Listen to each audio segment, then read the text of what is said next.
Americans vote. I hope it will only become a reality when she is elected as an individual because of her capacity and the trust which the majority of the people have in her integrity and ability as a person. The future lies before us, however, and women have a big contribution to make. So let us hope that when a woman does assume any important office, it will be because the services she can render are apparent to all. The audience applauded, and Mrs. Roosevelt smiled. I'm in, and I'm in to win. With that supremely confident pronouncement, Hillary Rodham Clinton took the first bold step toward becoming America's first female president. Her declaration came in an email message that landed in millions of Americans' inboxes at 10 a.m. sharp on Saturday, January 20th, 2007. On her website, Hillary posted a video announcing her intention to fulfill her hero Eleanor Roosevelt's vision and make history. Sitting on an overstuffed couch in the sunroom of her home in Washington, D.C., Hillary looked directly at the camera with a sure smile and began, I announced today that I'm forming a presidential exploratory committee. I'm not just beginning a campaign, though. I'm beginning a conversation. With you. With America.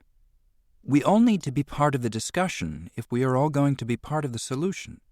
And all of us have to be part of the solution. With her right arm draped across the pillow, Hillary appeared relaxed, confident, energized, and refreshed. Her message was one of inclusion, but she pointedly made the announcement alone, without her husband or their daughter.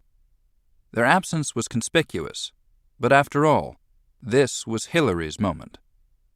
She spoke intimately, as she might to a friend, as if her announcement was the most casual and proper thing to do. Let's talk. Let's chat, she said brightly. Let's start a dialogue about your ideas and mine, because the conversation in Washington has been just a little one-sided lately, don't you think? And we can all see how well that works. And while I can't visit everyone's living room, I can try. During her Senate campaign in 1999 and 2000, a listening tour had helped Hillary overcome the image of a carpetbagger who had moved to New York to use it as a launching pad for the presidency. Since entering the Senate, in just 6 years, Hillary had transformed herself into a hard-working leader and a formidable politician with a very real chance of becoming the 44th President of the United States. It was quite an accomplishment when one considered the way that Hillary had first introduced herself to America 15 years earlier, nearly to the day, than the initiation of her presidential campaign. Then, Hillary was appearing on national television, sitting on a couch in a suite at the Ritz-Carlton Hotel in Boston. Next to her was her husband, Bill Clinton, who was running for president. It was Super Bowl Sunday, and the Clintons were appearing together on CBS TV's 60 Minutes to discuss the allegation that Bill had carried on a 12-year affair with a former television reporter and lounge singer named Jennifer Flowers. I have acknowledged wrongdoing, Bill said. I have acknowledged causing pain in my marriage. With that, America began to get to know the woman sitting alongside him. Hillary was unlike any political spouse that America had seen. A graduate of Wellesley College and Yale Law School, she was a corporate lawyer and a maverick who had fought for the rights of women and children. Now, millions of Americans watched as she stood by her husband at a moment of crisis that endangered his campaign, and presumably their union.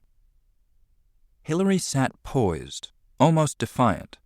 When she spoke, she told America that she believed her husband's explanation, and she made it clear that her faith in him should be good enough for everyone.